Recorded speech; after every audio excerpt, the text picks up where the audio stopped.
Think of life like standing in front of a vast buffet. You have hundreds of dishes laid out before you, but none of them are guaranteed to be perfect. You could spend hours debating whether to pick the salad or the pasta, fretting over calories, taste, and quality. But at some point, the choice is simple. Do you want to enjoy the meal, or do you want to leave the table hungry? Happiness is exactly like that buffet. It's not about having the best possible option, but about enjoying what's in front of you, no matter what. The thing is, we often place conditions on our happiness. We say, "I'll be happy when I get that promotion," or "I'll be happy once I find the right partner," and suddenly, our entire emotional world is tied to things we cannot fully control. But what if we decided that our happiness was non-negotiable? That no matter what life hands us, we can still choose to enjoy it? I once heard a story of a man who lost everything in a fire. His home, his belongings, his photographs, all gone. While most of us would collapse in despair, he stood there in front of the charred remains and said, "Now, I have nothing left to lose."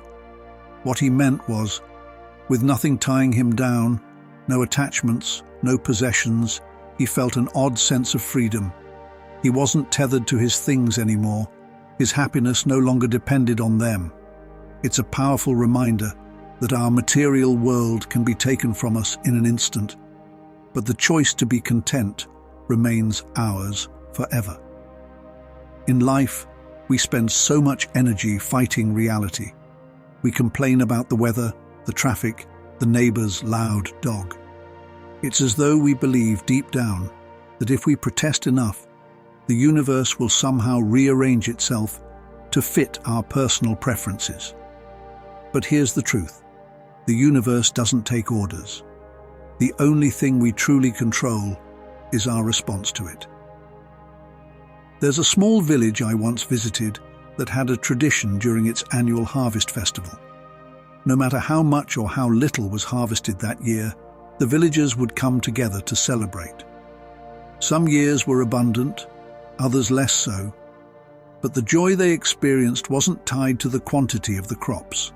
Instead, it was rooted in the community, the togetherness, and the act of celebrating life itself.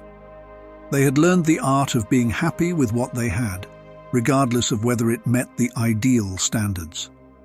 That's the kind of unconditional happiness that we often overlook. A happiness that doesn't depend on what you have, but on how you see the world around you. The fact that we're here spinning on this blue-green planet in the middle of a universe we barely understand, that's astonishing. Every breath, every heartbeat is a testament to the wonder of existence. Why would we waste even a second of it being unhappy over things that, in the grand scheme of things, don't matter? Yes, life will test you.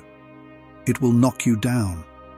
It will take things from you that you thought you couldn't live without.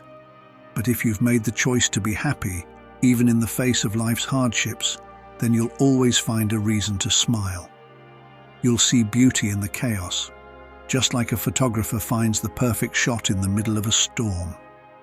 In the end, happiness isn't something you find, it's something you become. It's the peace that comes from knowing that no matter what happens, you've got this. You are strong enough to weather the storms, wise enough to appreciate the calm, and brave enough to choose joy over and over again. So when life asks you the question, do you want to be happy? Don't hesitate. Don't add conditions. Just say yes. Because the world is too beautiful, and life is too short to answer any other way. There's an old story about a man walking along a beach littered with starfish, all stranded by the receding tide. A child nearby was throwing them back into the water one by one. The man, overwhelmed by the number of starfish, said to the child, "You can't save them all." "It doesn't matter." The child simply picked up another starfish, threw it into the sea, and replied, "It matters to this one." The lesson here is simple. We often feel like we have to control everything, but in reality, our actions are most meaningful when we focus on the present, on what we can do right now. Resistance to life's events is like standing on that beach, paralyzed by the number of starfish, overwhelmed by how much is out of our control. We're resisting not because the starfish can't be saved, but because we're holding on to the idea that every outcome needs to align with our expectations. Life doesn't work that way. Life is about saving one starfish at a time, or none at all, if the current takes you somewhere else. Consider how much energy we spend trying to push away what has already happened, or control what is yet to come. It's like trying to hold onto a breeze or stop the sun from setting. The wind will still blow, the sun will still set, and life will continue its course. The question is, will you exhaust yourself trying to hold on, or will you find peace in simply experiencing the moment as it is? One of the most profound shifts in life happens when you realize that events themselves are not stressful. Our resistance to them is. Picture someone in a crowded city, horns blaring, people rushing, lights flashing. To some, this might feel like chaos, an assault on the senses. To others, it's just the rhythm of the city, a flow they've learned to dance with. The situation is the same, but the inner experience is vastly different. Stress, then, is not about what happens externally, but how we internally respond to it. I once knew a woman who lost her job unexpectedly. For months, she fought the reality of it.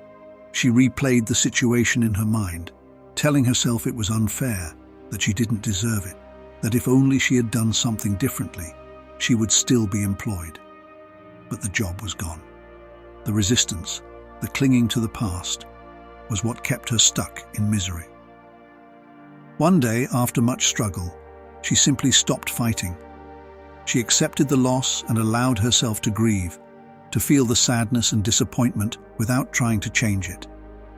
In that acceptance, she found freedom.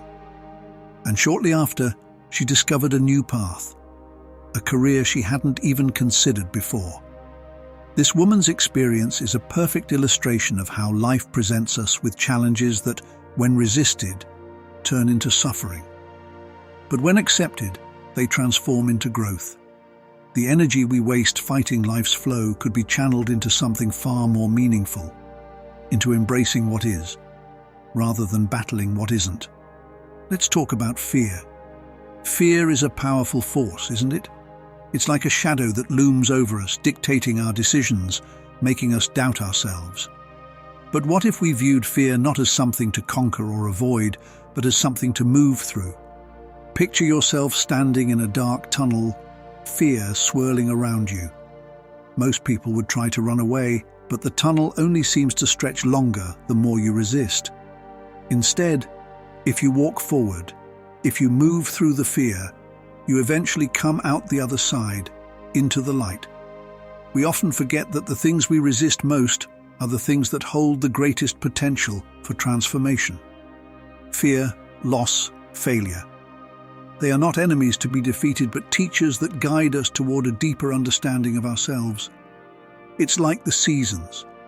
Winter may seem harsh and unforgiving, but without it, spring wouldn't feel so sweet.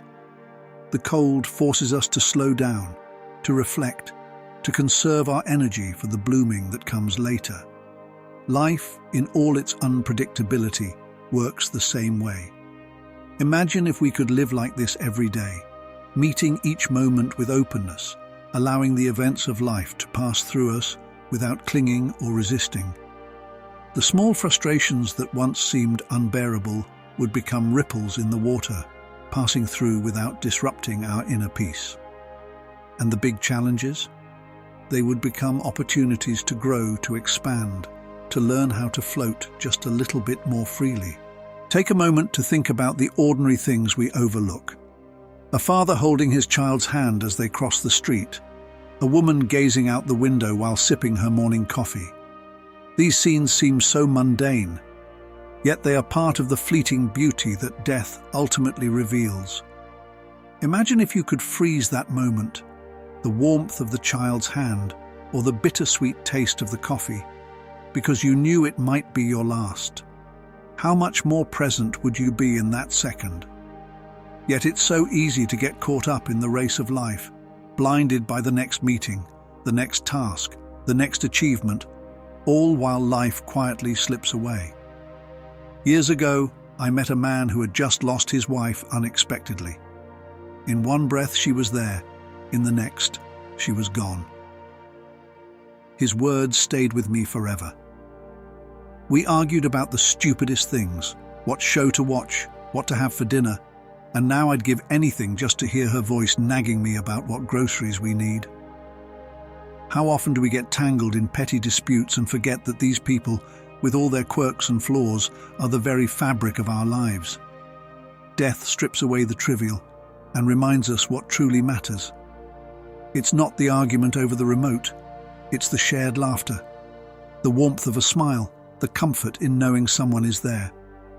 If we're lucky, we have time to prepare for death. But for most of us, it sneaks up like a thief in the night. I once read about a woman who received a terminal diagnosis. She was given 6 months to live, and those 6 months changed everything. She didn't jet off to some exotic location or check off a bucket list. Instead, she spent those days sitting with her children, holding their hands, and walking through the same neighborhood park she had ignored for years. The birdsong, the smell of pine, the way the wind felt on her face, these ordinary experiences became her greatest treasures. Why wait for the shadow of death to remind us of life's worth? Why not live as though each day is a fragile gift, knowing that it can slip through our fingers at any moment? The truth is, we are all walking a fine line between life and death, whether we realize it or not.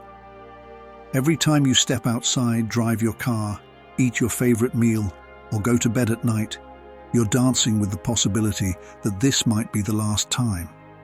But instead of letting this paralyze us, it should set us free.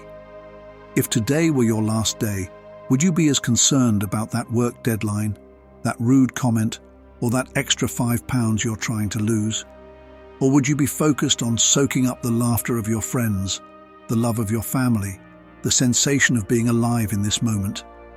We often think that life is about chasing goals, accumulating success, or avoiding discomfort. But in reality, life is about experiencing. Not every experience will be pleasant, but every experience holds value. Whether you're savoring a perfect sunset or enduring a difficult conversation, each moment has something to teach you if only you're open to it. We chase happiness like it's some destination, but it's the journey, the ordinary, imperfect, messy journey that matters. Death reminds us that there is no final destination. It's all happening right now. Living a balanced life is often compared to walking a tightrope. We hear advice about finding balance, but it's not something you can map out neatly or measure like a recipe.